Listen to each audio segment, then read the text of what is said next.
Let's talk about the Photoshop and the Lightroom. What's the difference in between them? Yeah, and two application, the target's not the same.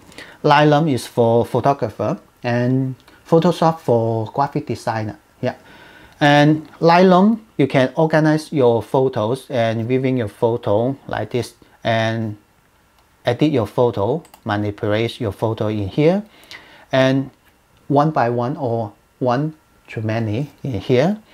The manipulation in here quite limit some feature for photo editing, but most of them for photographer that's good enough. Yeah, if you need to do some more editing for your photo, so you can do it in Photoshop. Yeah, in Photoshop you do it one by one, and also they call a destructive processing. That means you directly working on that photo. When you crop a photo like this, you crop it inside here, outside you crop it out, that means gone.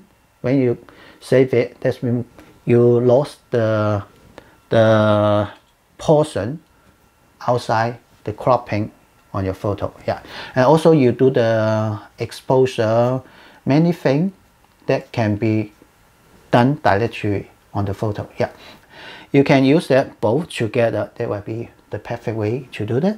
And in Lightroom, it's easy to do, easy to use, and you can spend 2 weeks, so you can easy to use the Lightroom. And Photoshop introduction can be easy, but master Photoshop is not that easy because they have many theory about the photo, anything, many things can be hard to understand, and you need to spend a lot of time to practice working on Photoshop, and this is the difference in between them. So once again, Lightroom good for photographer, Photoshop for graphic designer.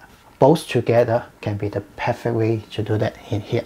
So I will show you more about them, and the Lightroom and Photoshop, how to use them together and separate individually in here.